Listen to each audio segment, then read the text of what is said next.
오늘 본문 창세기 26장 특별히 12절부터 25절 말씀을 통해서 믿음으로 인내하라, 믿음으로 인내하며 나가라 라는 제목으로 은혜 나누기 원합니다. 우리 먼저 말씀에서 함께 기도로 시작하겠습니다. 아버지 하나님, 우리 인생에 많은 경험과 지식과 지혜가 있습니다. 그러나 하늘에서 부어주시는 우리의 영을 살리고 우리 인생을 하나님 앞에 복되게 하는 생명의 말씀이 있음을 고백합니다. 이 시간은 성령께서 주장하여 주셔서 우리의 무지를 깨워주시고 우리의 어두운 생각을 밝혀주시고 우리의 연약한 믿음을 강건케 하는 이 복된 시간, 성령님께서 말씀을 통해서 은총 베풀어 줬고 예수님의 이름으로 기도드렸습니다. 아멘. 제가 어릴 때 기억을 되살려 보면은 저희 부모님이 전주 근처에서 목회를 하셨는데 도시는 아니고 시골이었습니다. 그래서 저희가 머물던 교회 사택에도 우물이 있었고 그 마을 곳곳에 어느 곳에는 집에 또 우물이 있어서 일상생활의 중심이 우물로 이어지는 것으로 지금도 희미한 기억이 납니다. 집안의 마당에, 동네 한가운데 우물은 음식을 준비하고 몸을 씻고 빨래를 하는데 없어서는 안 되는 절대적으로 필요한 곳이 되었습니다. 그런데 그렇게 자주 쓰는 우물도 시간이 지나가면 더러운 물질들이 우물 안으로 들어가서 동네 어르신들이 1년에 한 차례 정도는 우물 속으로 들어가서 우물을 제거하고 물을 깨끗게 하는 일들을 지금도 기억을 하고 있습니다. 오늘 본문에 나오는 창세기 20장 보면은 이삭이 우물을 파는 시간이 나오게 됩니다. 우물은 수도 시설이 잘 갖추어지지 않았던 우리 한국에서 생활하는 생활 필수품 정도가 아니라 고대 시대의 우물은 한 기업이었습니다. 우물을 통해서 살아갈 물을 공급받고 또한 그들이 동물을 또 가축을 기르기에 필요한 풀들을 다 기르기 위해서 물은 정말 절대적으로 필요한 것이기 때문에 우물이 바로 기업이고 우물이 자신의 성공과 재산의 상징이기도 했습니다. 이삭이 우물을 파는 것은 단지 사업을 확장하는 그런 의미보다도 하나님 앞에 그의 믿음을 보여주는 사건입니다. 이삭은 우물을 파는 모든 과정을 통해서 하나님 앞에 그의 순종을 하는 믿음을 보여주고 증명했습니다. 그래서 성경은 이삭을 믿음의 조상의 반열에 포함시킵니다. 오늘 본문 말씀을 통해서 하나님께서 인정하시고 기뻐 받으신 이삭이 보여준 세 가지 믿음에 대해서 나누면서 여러분의 신앙생활 여정 속에서도 하나님께서 기뻐하시는 믿음의 풍성한 열매가 임하길 주님의 이름으로 축원합니다. 세 가지 나누겠습니다. 첫 번째는 오늘 본문을 통해서 알 수 있는 것은 영적 유산을 따라가는 믿음이라는 것입니다. 오늘 본문 말씀의 배경에는 가나안 땅에 엄청난 규모의 흉년이 들어온 사건입니다. 흉년이 찾아오니까 모두가 이제는 떠나게 됐습니다. 이삭은 아버지 아브라함이 흉년을 피해서 애굽으로 내려간 것처럼 똑같이 자신도 모든 일행을 이끌고 흉년을 피해 애굽으로 내려가고 있었습니다. 애굽으로 내려가는 중간에 블레셋 지역 그랄 땅에 잠시 머물기도 했고 또한 그곳에서 아버지가 행했던 똑같은 방식으로 아내를 리브가를 자기의 누이라고 거짓말을 해서 한마디로 하면 또 빼앗길 그런 위급한 상황도 처했습니다. 그래도 이제는 이삭은 그랄 땅에 머물게 되었는데 그것은 그가 머물고자 하는 목적지가 아니고 이제는 남쪽으로 애굽으로 가고자 하는 중간 기착지에 불과했습니다. 이때 하나님께서 이해할 수 없는 명령을 그에게 주시는데 그 내용이 2절에 나오게 됩니다. 하나님께서 말씀하십니다.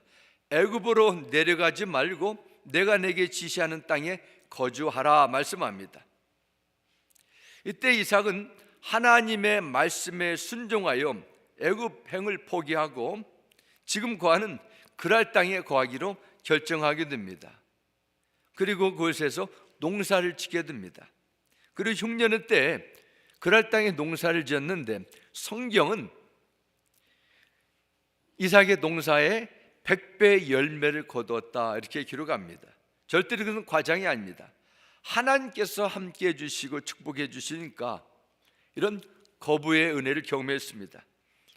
우리 하나님 나라의 백성, 우리 성도들은 눈에 보이는 축복을 따라가는 것이 아니라 복의 그런 대신 하나님을 붙잡음을 통해서 하나님께서 공급해 주시는 은혜와 복을 경험할 줄 믿습니다. 세상의 흉년일수록 하나님의 말씀에 순종하는 믿음의 거장이 되어야 돼요. 미래가 불확실할수록, 경제가 흉흉하고 들려오는 소문이 부정적일수록 더욱더 우리는 하나님의 신실한 음성을 듣고 따라가는 지혜를 가져야 할 줄 믿습니다. 그러면 복의 근원이 되시는 주님께서 우리의 삶 가운데 새 일을 행하십니다. 이삭은 하나님께서 베푸신 복으로 양과 소와 떼를 이루고 종이 많아지자 블레셋 사람들은 이삭의 그런 부를 보면서 점점 질투와 경계심을 갖기 시작했습니다. 블레셋 사람들은 아브라함의 때 그의 종들이 판 모든 우물을 막고 흙으로 메어버렸습니다. 그들이 우물을 흙으로 메어버렸다는 것은 농경 문화 속에서도 이삭이 더 이상 이제는 가축을 기를 수 없고 농사를 지을 수 없는 그런 위기를 의미하기도 합니다. 이삭에게 우리 한번 싸워보자 이런 전쟁을 선포하는 것과 같습니다. 우리 영적인 세계에서 그렇습니다. 하나님께서 베푸시는 은혜와 약속을 경험하게 될 때 사단 마귀는 광명의 천사로 시험을 하든지 아니면 우는 사자처럼 두려움과 금시와 근심과 염려로 핍박으로 공격을 하게 됩니다. 이삭에게도 그런 위기가 찾아왔습니다. 16절 말씀 보면 그랄 왕 아비멜렉도 이삭에게 이런 강력한 엄포를 주게 됩니다. 아비멜렉이 이삭에게 이르되 내가 우리보다 그의 강사한즉 우리를 떠나라 말합니다. 이제는 경계심, 질투심을 떠나서 당장 이곳을 떠나라, 그런 추방 명령을 내리게 됩니다. 그럴 사람들이 하는 행동은 이삭이 도저히 받아들일 수 없는 너무도 사악한 행위였습니다. 그럼에도 이삭은 그들이 부당한 요구에 불공평한 처리에 한마디 대꾸도 없이 그것을 떠나 그럴 골짜기로 나게 됩니다. 그리고 18절과 19절 말씀 보면 새로운 일을 행하는데 그 아버지 아브라함 때 봤던 우물을 다시 봤으니 이는 아브라함이 죽은 후에 블레셋 사람이 그 우물들을 메웠습니다. 이삭이 그 우물들의 이름을 그의 아버지가 부르던 이름으로 불렀더라. 이삭의 종들이 골짜기를 봐서 샘 근원을 얻었더니 말씀합니다. 이삭은 똑똑히 하나님을 의지하여 아버지 아브라함이 파놓았던 샘물을 팝니다. 그런 아버지 아브라함이 이미 파놓았던 우물을 다시 파는 것이 새로운 우물을 파는 것보다 더 쉬운 것을 알고 활용한 것입니다. 하지만 단순히 우물을 더 쉽게 효율적으로 판다는 것보다는 영적인 깊은 의미가 여기에 담겨져 있습니다.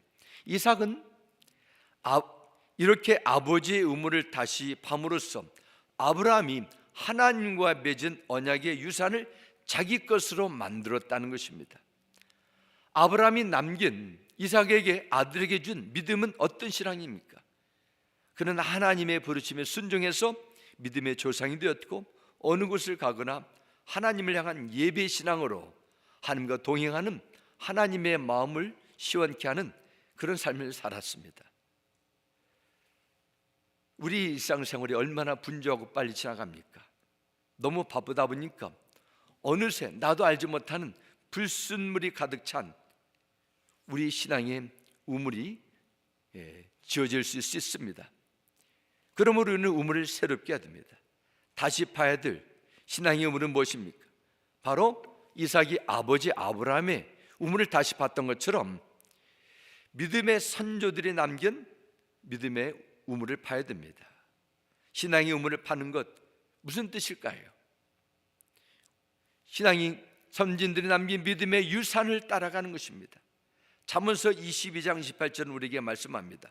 너희 선조들이 세워놓은 그 옛 경계표를 옮기지 말아라 말씀합니다.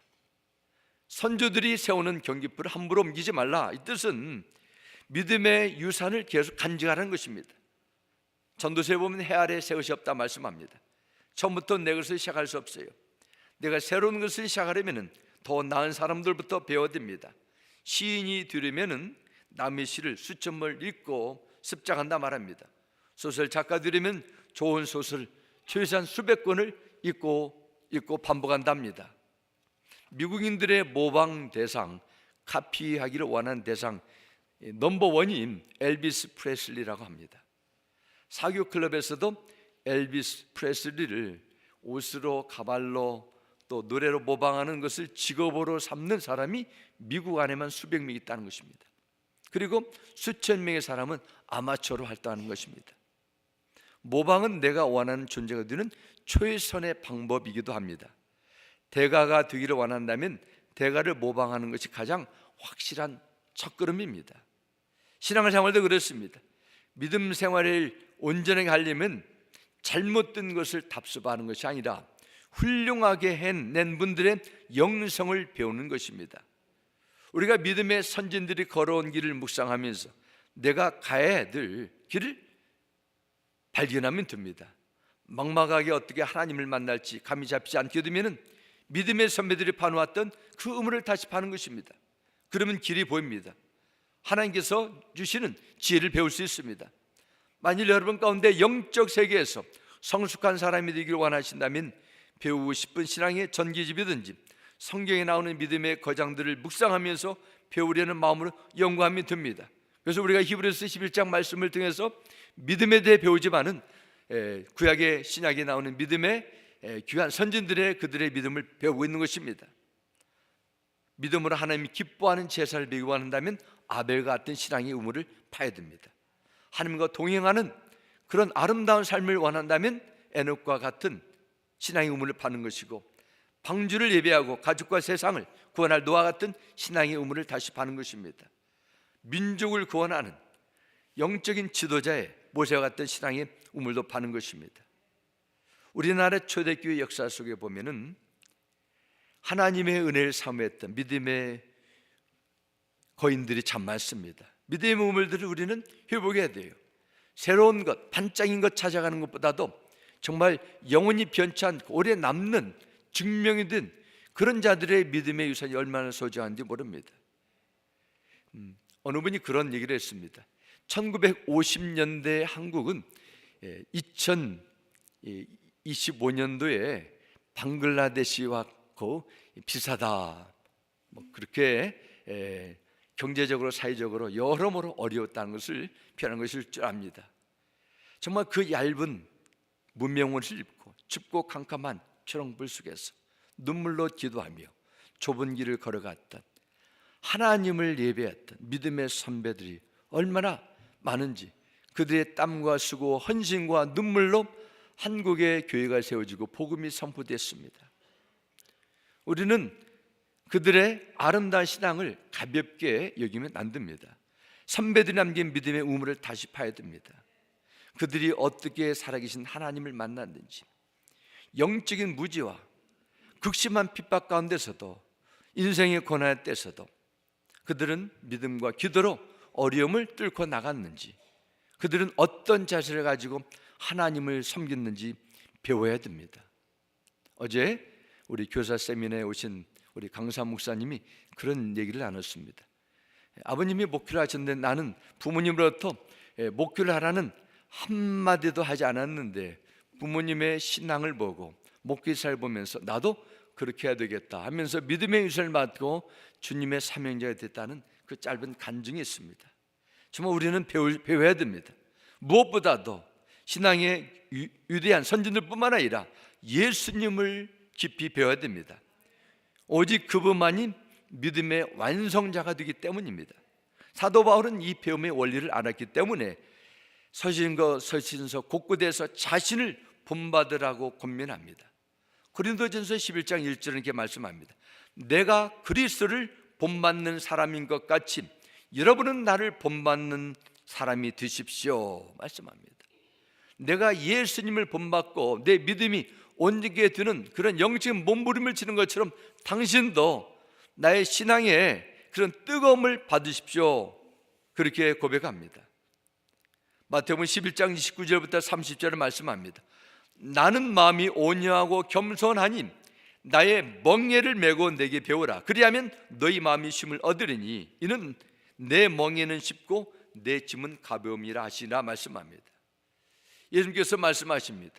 내 멍에를 메고 나를 배우라 말씀합니다. 요한복음 4장 13절부터 14절 말씀에도 계속해 말씀하십니다. 내게 주는 물을 마시는 사람은 영원히 목마르지 아니할 것이다. 내게 주는 물은 그 사람 속에서 영생에 이르게 하는 샘물이 될 것이라 말씀합니다. 정말 우리는 그렇습니다. 말씀의 우물을 파고 말씀을 파고들 때 우리는 주님이 주시는 생수를 마셔야 됩니다. 예수 그리스도를 그 과정을 통해서 깊이 알 수 있습니다. 하나님의 구원의 역사가 말씀의 우물을 팔 때 나타나게 됩니다. 기도의 우물을 팔 때, 순종의 우물을 팔 때 하나님의 위로하심이 있고 성령의 은사와 성령의 함께하심을 체험할 줄 믿습니다. 그런 놀라운 하나님의 구원의 은혜가 여러분 가운데 체험되기를 주의 이름으로 축원합니다. 두 번째는 본문을 통해서 배울 수 있는 신앙의 두 번째 원리, 양보하고 다른 샘물을 파는 믿음입니다. 오늘 본문 20절부터 21절 다시 보겠습니다. 안 보이나요? 보겠습니다. 다시 한번 켜보죠. 그날 목자들이 이삭을 목자와 다투어 이르되 이 물은 우리의 것이라 하며 이삭이 그 다툼으로 말미암아 그 우물 이름을 에색이라 하였으며 또 다른 우물을 봤더니 그들이 또 다툼으로 그 이름을 신나라 하였으며 말씀합니다. 이삭이 그랄 땅에서 쫓겨난 후에 그랄 골짜기 변방으로 나갔지만 아브라함이 봤던 우물을 다시 밤을 통해서 샘의 근원을 얻게 됩니다.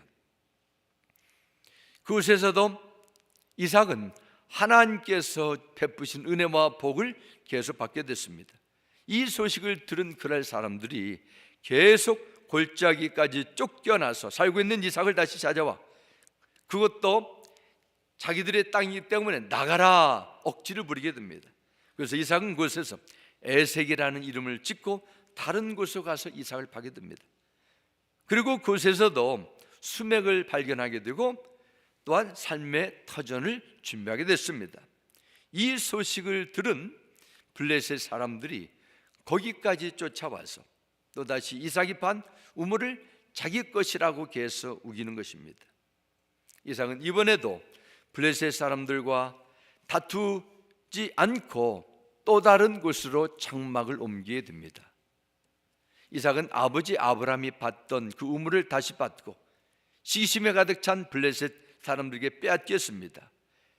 에색의 우물도 빼앗겼습니다. 신나의 우물도 빼앗겼습니다. 3번이나 빼앗기는 그런 수모를 당하지만은 그는 전부 다 양보하게 됩니다. 정말 당시 중동 지방의 생명과 같은 너무도 소중한 기업이었던 그 우물, 너무도 힘들게 팔 수밖에 없는 그런 과정이었지만은 자기가 완전히 파놓은 그 우물을 빼앗기면서도 이삭은 싸우지 않고 기꺼이 양보했습니다.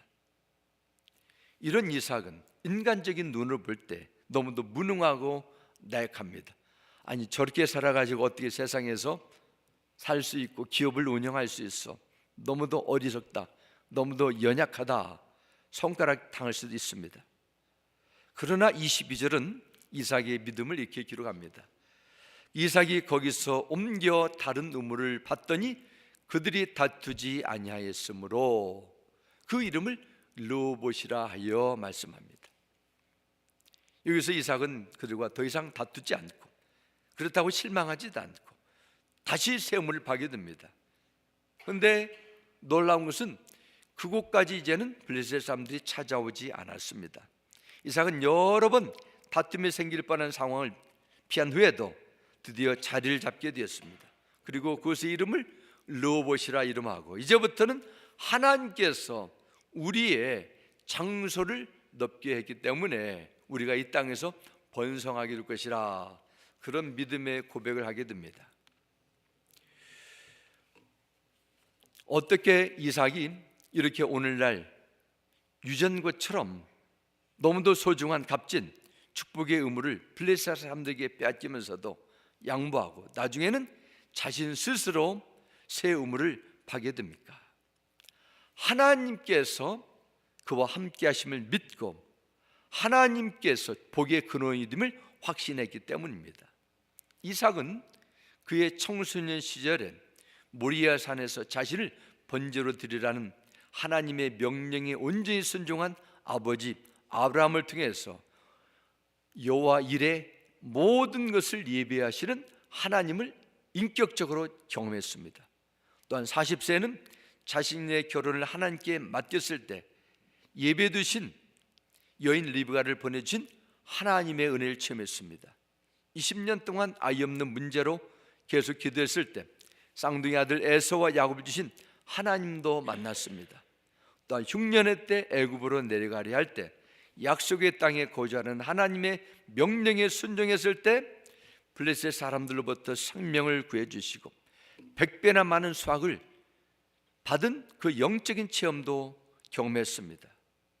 그러므로 생명처럼 소중한 의무를 빼앗기고 빼앗긴다 할지라도 자신의 인생에 망할 것이라고 조금도 두려워하지 않았던 것입니다. 왜냐하면 이삭은 눈에 보이는 가시적인 복보다도 바로 하나님께서 복을 주시는 그 하나님을 믿는 믿음이 있었기 때문에 그렇습니다. 오늘 본문에 보면은 하나님이 복이 이삭에게 임해서 다툼을 피해 어느 곳에 가든지 우물을 팔 수 있고 물을 얻을 수 있었습니다. 내 인생을 지켜주시고 책임주시는 하나님을 경험하게 되면은 눈앞에 보이는 손익 계산을 가지고 싸우고 흥분하며 좌절하거나 세상을 탓하지 않습니다. 하나님을 믿는다는 것은 우리 인생에 꼭 성공을 의미하지 않습니다. 하나님께서는 우리에게 이삭처럼 거부가 되는 복을 주실 수 있습니다. 그러나 이러한 하나님의 부신 신실한 은혜 속에서도 주변 사람들의 시기와 세상에 주는 불공평, 악의 세력은 늘 공존합니다. 그런 일들이 우리의 그림자처럼 따라다닐 수 있다는 사실을도 기억해야 됩니다. 그럼에도 불구하고 하나님을 올바로 믿고 말씀대로 따라간다면 우리는 어느 곳에 있든지 어떤 일을 만난다 해도 주님과 함께하는 평강을 누리게 될 줄 믿습니다. 그래서 다윗은 시편 23편 1절에 이런 위대한 고백을 하게 됩니다. 여호와는 나의 목자시니 내게 부족함이 없으리로다 말씀합니다. 자신이 지금 세상에 많은 권력과 물질이 많아서 나는 이젠 더 이상 돈도 뭐 다른 것도 필요 없다 이런 고백을 하는 것이 아니라 여호와 하나님께서 나와 함께 하시고 목자가 되어 주셨기 때문에 내가 부족함이 없다 말씀합니다. 말씀대로 살아가는 모든 성도들은 어떤 상황에서든지 주님을 따르며 나간다면 그것이야말로 가장 지혜롭고 하나님 앞에 복된 삶인 줄 믿습니다. 그래서 우리는 주님의 마음을 가져야 됩니다. 산상수훈의 한 부분인 마태복음 5장 5절 이렇게 말씀합니다. 온유한 자는 복이 있나니 그들이 땅을 기업으로 받을 것이며 하셨습니다. 그렇습니다. 하나님의 나라에서는 온유한 자가 이삭과 같이 땅을 기업으로 받게 되는 것입니다. 내 인생을 책임지시는 하나님을 믿으면서 양보하고 빼앗기는 것 손해보아도 나중에 보면은 더 높고 더 풍성한 삶으로 인도하시는 기적의 하나님을 경험하게 된 것을 보게 됩니다. 영적인 세계를 보면은 그래서 우리 인간의 계산법으로 이해할 수 없어요. 너무도 신기한 일이 많습니다. 받는 자보다도 주는 자가 복되다 이런 말씀이 있습니다. 더 어려운 교회를 섬기는 선교사를 파송하고 어렵지만은 눈에 보이는 열매가 나타나지 않지만 다음 세대를 감당하려고 손해보는 사역을 펼칠수록 하나님은 더 많은 것으로 채워지는 것을 경험하게 됩니다. 하나님은 여러분의 삶을 매일매일 앞서서 구름과 불기둥으로 인도한다는 것입니다. 하나님께서 여러분의 마음의 중심을 보시고 여러분의 동기를 보고 계시다는 것을 우리는 경험하게 됩니다. 그러므로 우리는 선을 행하다가 나중에 좋은 것이 나타나지 않는다 할지라도 절대로 낙심하지 마시기 바랍니다. 낙심하지 마시고 끝까지 선을 쌓으면 하나님께서 선하고 온전한 길로, 아니 이 세상에서 경험하지 못하면 우리가 부름받을 천국에서 생명의 면류관으로 채워질 줄 믿습니다. 세 번째입니다. 세 번째 내용은 하나님의 은혜를 인정하는 믿음입니다. 우리 함께 23절 같이 보겠습니다. 이삭이 거기서부터 베엘세바로 올라갔더니 말씀합니다. 이삭은 마지막으로 하나님의 부름의 자리인 베엘세바로 가서 샘물을 파게 됩니다. 그리고 하나님께서 지을 펴신 르호봇이라는 이름하는 곳에 안정적인 삶을 살아가던 어느 날 하나님의 또 다른 말씀을 주십니다. 하나님은 아브라함이 오랫동안 거주했던 브엘세바로 다시 올라가기를 원하셨습니다. 그리고 하나님께서 또 다른 말씀을 주십니다. 그 내용이 24절과 25절에 나오게 됩니다. 그 밤에 여호와께서 그에게 나타나 이르시되 나는 내 아버지 아브라함의 하나님이니 두려워하지 말라. 내 종 아브라함을 위하여 내가 너와 함께 있어 내게 복을 주어 내 자손이 번성하게 하리라 하신지라. 이삭이 그곳에 제단을 쌓고 여호와의 이름을 부르며 거기 장막을 쳤더니 이삭의 종들이 거기서도 우물을 받더라 말씀합니다. 이 말씀의 중요한 포인트는 이삭이 하나님께서 명하신 약속의 땅에 거주하면 절대로 망하지 않는다는 거예요. 아무리 원수들이 이삭을 망해하려고 끝까지 집요하게 추격해도 온갖 계획을 짜고 발버둥을 치어도 하나님께서 이삭을 지켜주겠다는 것입니다. 이삭은 하나님께서 그를 지켜주기 때문에 보호받고 그 자손도 보호받아 번성해 된다는 그 영적인 원리를 믿었습니다.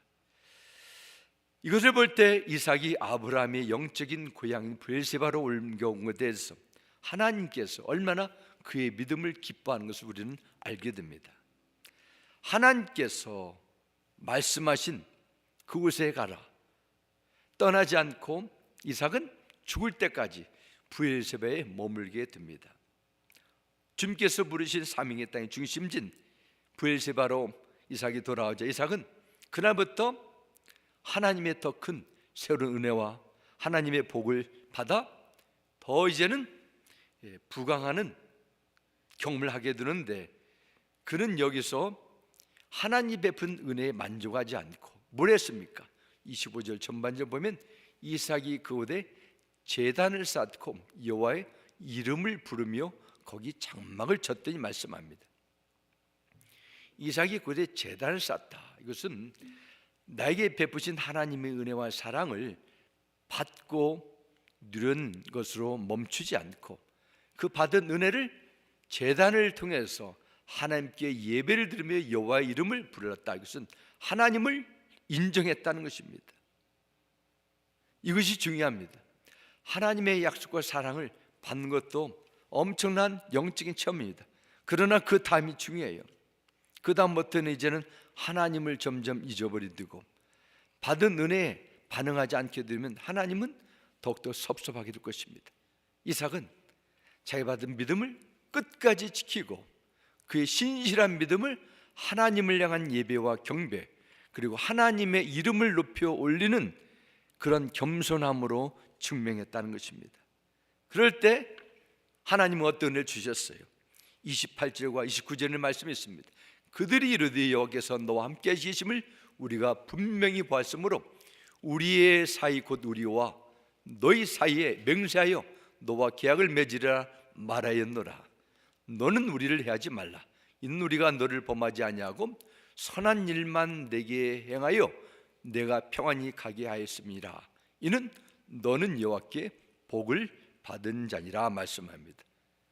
28절과 29절은 그랄 왕 아비멜렉이 전한 내용입니다. 이삭, 하나님께서 너와 함께 하심을 우리가 분명히 보았고 너는 너의 능력이 아니라 여호와께 복을 받은 자니라 인정하는 것입니다. 아비멜렉은 전능하신 하나님이 이삭을 지켜주고 계시는 한 이삭과 싸워 빼앗아 승리할 수 없음을 깨달았습니다. 그리고 이삭에게 평화 조약을 맺기를 부탁합니다. 이삭의 인생을 지켜주고 보호해 주시고 이삭의 배후에 역사하시고 그를 복주시는 것을 바로 그랄 왕 아비멜렉은 보게 된 것입니다. 이삭의 그 모든 삶의 여정 속에서 하나님께서 함께 하심을 통해서 그랄 왕 아비멜렉 일행이 이제는 넓은 마음으로 이삭을 인정하고 잔치를 베풀어주고 이제는 그 나라 사람들과 화해하는 그런 삶을 살게 되는 내용이 본문에 나오게 됩니다. 만일 이삭이 우물을 빼앗기고 또 빼앗기는 과정 속에서 자기의 방법으로 블레셋 사람들과 그랄 사람들과 칼과 창으로 맞서 싸워 전쟁을 했더라면 어떻게 됐을까요? 원수들이 더 강력하게 달려들었을 것입니다. 하지만 이삭은 그 방법을 택하기보다도 하나님의 약속의 말씀을 붙들었습니다.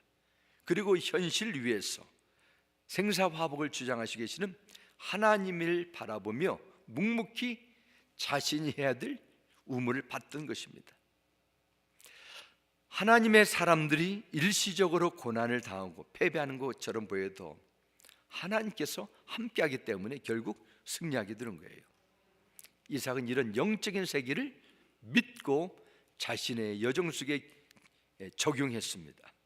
교만한 아비멜렉이 이삭의 순종을 통해 무릎을 꿇게 하고 이삭이 승리자가 되게 하나님은 그의 손을 세워주셨습니다. 여기서 알아야 될 것이 있습니다. 세상 사람들이 눈에 보이는 현실적인 생활을 따라 열심히 쫓아다닙니다. 그러나 우리 하나님은 현실 밑에서도 현실 위에서도 인간의 모든 부분을 통치하고 있음을 인정하셔야 돼요. 그러므로 믿음의 사람들은 드러나는 눈에 보이는 상황이나 사건 속에서도 함께 하시는 하나님을 인정하셔야 됩니다. 또한 내 생각, 내 감정이 아니라 하나님께서 말씀하신 믿음의 원칙대로 고난과 위기를 대처해야 될 줄 믿습니다. 에베소 6장 12절 13절 전반 이렇게 말씀합니다. 우리의 싸움은 인간을 적대자로 상대하는 것이 아니라 통치자들과 권세자들과 이 어두운 세계의 지배자들과 하늘에 있는 악한 영들을 상대로 하는 것입니다. 그러므로 하나님이 주시는 무기로 완전히 무장하십시오 말씀합니다. 손자병법에 보면은 손자는 적의 사정은 물론 아군의 전략까지 모르고 싸운다면은 백전백패라, 싸울 때마다 패배한다, 그렇게 말했습니다. 저는 이 방법이 우리 영적 전쟁에도 통한다고 믿습니다. 만일 우리의 싸움이 눈에 보이는 혈과 육, 곧 사람을 상대하는 것으로 착각한다면은 어둠의 세상 주관자들, 하늘에 있는 악한 영들을 상대하고 있다는 사실을 모르고 있다면은 영적 전쟁에 승리하겠어요, 패배하겠어요? 반드시 패배할 수밖에 없습니다. 왜냐하면 사탄의 음모와 계획의 전술에 대부분의 사람은 속기 때문입니다. 사탄은 하나님의 백성들이 잘 되는 것을 시기하고 풍성한 삶을 누리는 것을 극도로 싫어하기 때문에 우리의 영혼에 거짓과 불순물을 섞어서 계속 혈과 육의 싸움을 하도록 뒤에서 부추깁니다. 그러므로 눈에 보이는 세력과 싸우지 말고 보이지 않는 악한 영들의 공격을 우리는 막아야 돼요. 믿음의 방패로 막아야 됩니다. 믿음의 방패라는 것은 하나님을 온전히 신뢰하는 것입니다. 어떤 문제가 찾아와도, 불행한 일이 찾아와도 하나님의 선하신 뜻이 있음을 믿고, 지금 모르지만 하나님은 분명히 새로운 일을 행하실 거야 하면서 신뢰하고 감사하는 것입니다. 이것이 바로 믿음의 방패를 드는 것입니다. 우리의 생사와 복을 주관하고 계시는 이 하나님만 굳게 붙들할 줄 믿습니다. 독생자를 십자가에 내려주시기까지 우리를 사랑하고 계시는 그 하나님의 한결같은 사랑, 인도하심을 우리는 알기 때문입니다.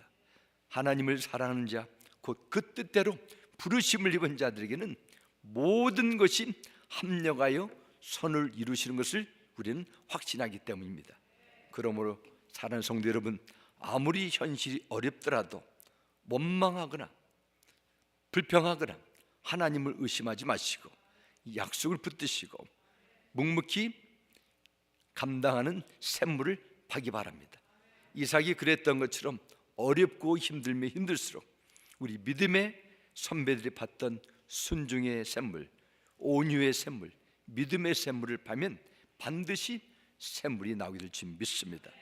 믿음으로 기도로 부르심의 자리에 순종하며 살아가는 가운데 살아계신 하나님을 경험하고 그 하나님을 찬미하며 간증하는 이런 아름다운 믿음의 삶이 여러분 가운데 임하길 주 예수 이름으로 축원합니다. 우리 함께 기도하겠습니다. 우리의 생명의 주가 되신 여호와 아버지 하나님, 이삭이 남긴 믿음의 유산을 통해서 우리가 본받아야 될 신앙을 배웠습니다. 아버지 하나님, 어떤 자리 속에서도 하나님께서 맡겨진 사명을 감당하기 원합니다.